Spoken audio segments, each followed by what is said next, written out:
VG just playing it careful, all grouped around towards the bottom actually, as a 4-man. Making it very hard for eHome to get a jump on them. It looks like VG will be able to avoid that rotation for the time being. How's Roshan looking? Roshan, still about a minute or so before we'll see when Roche is back up. But we may at this point see both teams kind of just hang off until one of them is able to get the Aegis here. eHome just trying to take away a bit of the jungle here from VG. This is why it's so good for VG Gaming to have taken the Rax top early, because it gives them a lot of information. When no one is pushing out this top lane, if they wait like one creep wave and no one is showing still, they know eHome are up to snuff. Like, there's no way they're just going to let this push into their base and start taking tier 4 towers, so they're definitely going for a smoke play.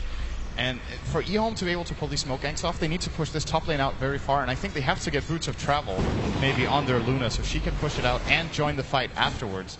But if you're YJ right now, I don't think you want to go for them. I think you want to get another fighting item first, maybe a Satanic for him as well. Looks like that is the build. He has it now if he wants to buy it, or what's he?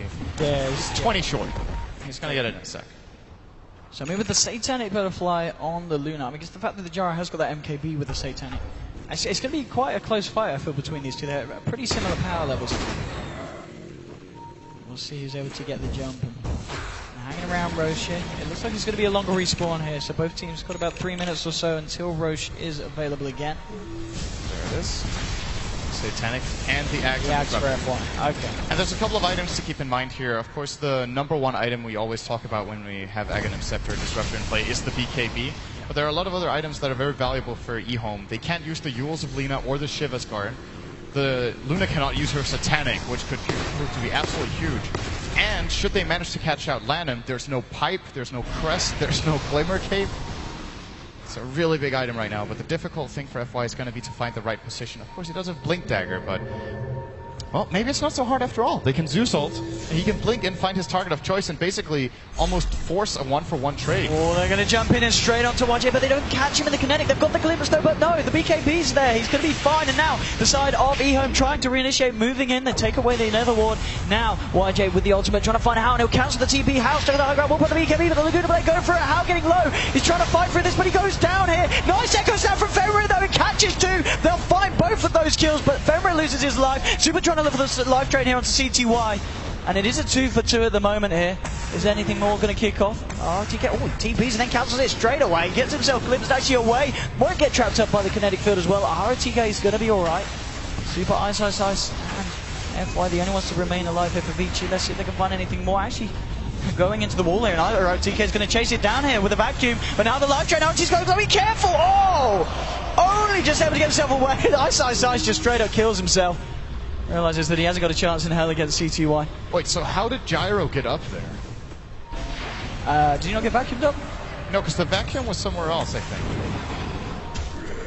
I feel like he used the vacuum further down. He might have got force staff. Did he get force staffed by his own teammate? Because there's no aggressive force staff, right? Well, it did not go down well for How that one. How did that happen? How? Did they force staff him with their own Pugna? Like, I'm sure I saw another vacuum than that one. And he can't have been up there for like 30 seconds straight. Well, nonetheless, 21-18 again. eHome finding some very good fights. Oh, he got lifted by Rubik. I know, there's a reason why we have you here on the casting days. Yeah, so that I can get answers from Twitch chat. Thanks, Twitch chat. You know, yeah. 49 minutes in coming in now. I'm actually drawing all my knowledge from Let's have a look at the graphs and how are we doing? Just telegraphing their comments to you. 6,000 still for VG. So they're kind of holding on here, VG. Experience difference still slap bang around 0. But you've got to be honest, the fact that eHome are holding on as well as they are, with the fact that they are down a set of racks, it's looking up for the side of the Dire. Lina now with 3.5k gold on top of the Aghanims, and YJ continuing to just look very, very scary. Yeah, I've got the Gyrocopter now, 2,000 ahead, coming up to 3k gold. We'll see what he goes for as his next item. They're just playing it safe here, VG, farming up. Roshan is going to spawn now. So we'll see which team's able to take that. It looks like both are a little bit interested. Moving in towards the nearby. And here we go. Okay. Now, is he going to head in for this one? I think he's ready to fight around it. eHome there on the high ground. They're ready to return engagement if anything kicks off. Rubik trying to build towards his Aghanims. Top lane as well. YJ just pushing it in. Feeling very confident. He knows that they're all around the Roche pit. He's got this space to go for it. This is the kind of situation eHome want to end up in, where this top lane has so much momentum that YJ could be anywhere right now. If he... Once again, we might consider Boots of Travel as the next item for the Luna here. That is going to be the choice if he wants to. Because if he completes his inventory first, these split push plays are not an option anymore, and that's a really big problem. So I think he kind of has to go for Boots of Travel before he gets his 6th item. Let's see what the choice is, though.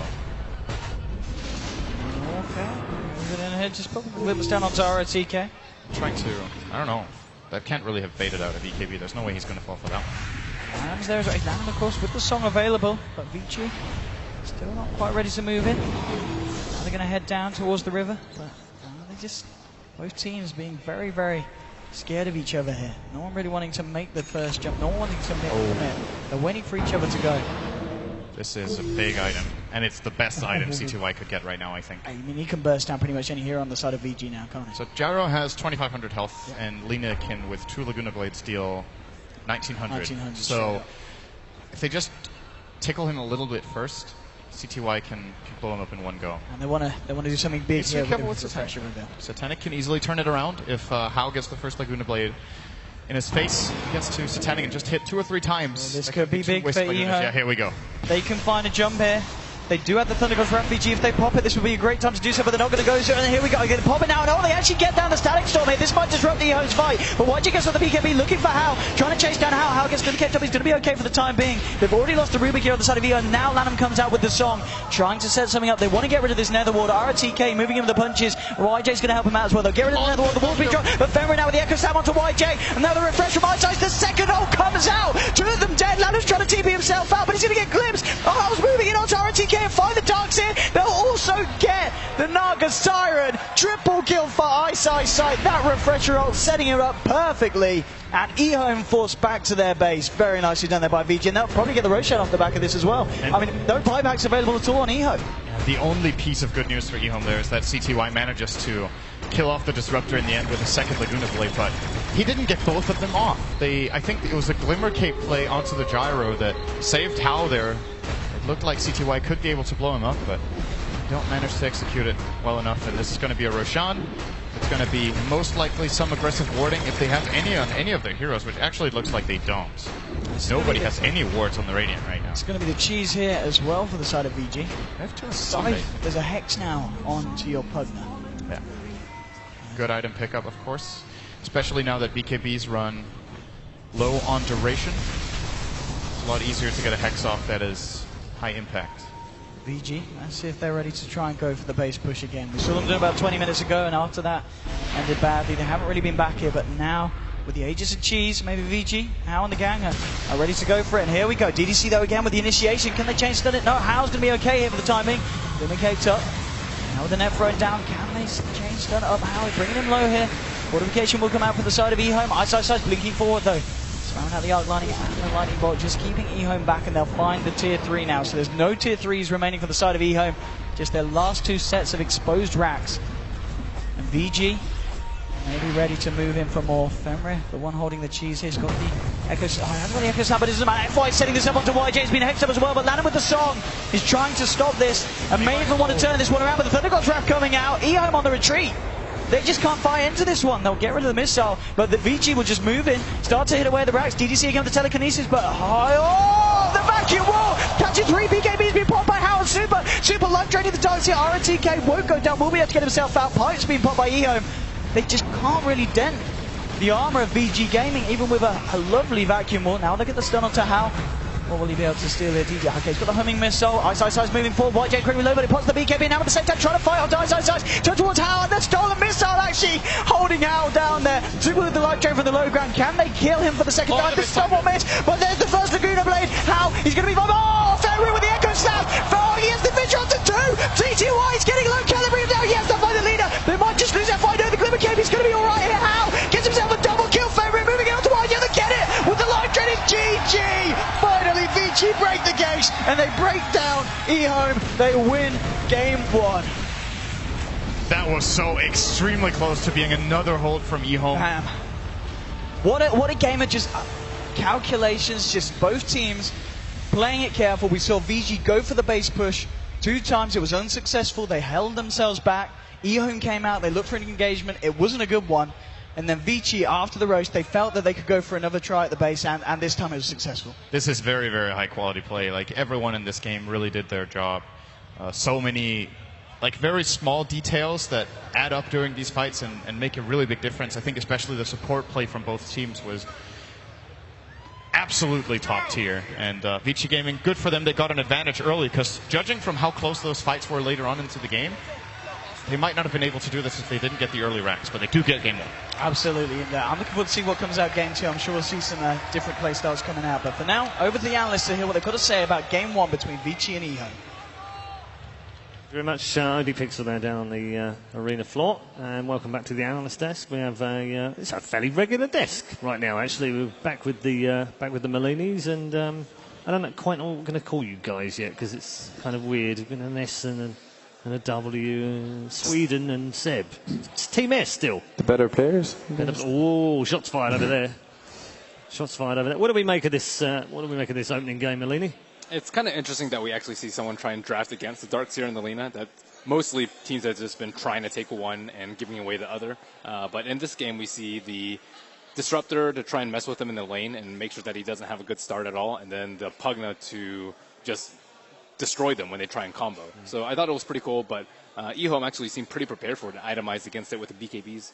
Yeah, Pugna was I think it was the last pick, wasn't it? It was, yeah. It was also working really well for them. It did so much in that game, but another hero that did a lot for them was Ice on the Zeus. He got the first blood, and in general, he was just doing wonders. I talked to Matt, and it was like, how is he so farmed? It's really rare to see someone that fat on Zeus. Yeah, what do you make of it, Winter? I think the story of this game is quite interesting. If you look at both of their lineups during the early phases, I think eHome's lineup is a little weaker during the early phases against what the Radiant have, because they have more burst damage, they have more with the Zeus and the Pugna. But there are certain situations that they were forced to take a fight without BKB. They were forcing a fight, so they were losing at the start. And then it came to a midpoint of the game where eHome had their BKBs. So that's the point of when they are stronger. And they started to win back some team fights. They got Roshan. And then it went towards the late game where the window went back towards the spellcasting team, because the BKBs are going down to 5 seconds. So it's a very interesting shift in the momentum during the game because of the BKBs. Yeah, I mean, it seemed relatively even up to about 25, 26 minutes, which is about when you said, it started to change for eHome. And then they kind of lost their way a little bit, and VG sort of showed a bit of class, came back into it again. Why do you think it went away from eHome that way from the mid-game? I think it's just like what I mentioned, the power spike of when your BKB goes down to 5 seconds, and you kind of want to get a refresher, but you don't have time for that, and you get forced to defend your base, and you just have to take the fight without having enough items, and you have only 5 second BKB. You get kited around, and the spell is going to kill you after your BKB runs out. Except they were sort of feeling each other out a lot, even though they know each other well and they've played a lot together and against each other in the past. But they seem to be sort of standoffish a little bit, almost classic old-school Chinese farming and, just waiting for the right moment. I mean, I think we waited something like 20 minutes towards the end before they actually decided they were going to fight. I felt like the fact that ROTK had such a bad game on Darkseer, not like his performance, just the fact that he got a tough laning phase and he was really poor in that game, it was a big problem for eHome. They just couldn't get the fights they wanted to get. Darkseer is the biggest factor. We've been saying eHome, they always have team fight, but they always have Darkseer. It's pretty much down to the Darkseer. And they do have a lot of, like Loda mentioned before when he was here, they do have a lot of spells to follow up with the Darkseer initiation, but it never came because the dagger was so late. It was such a late dagger. Maybe he should have went mech dagger instead of going for the Greaves. I felt like they needed someone to actually go in, because you don't fight Zeus, Pugna. You got to open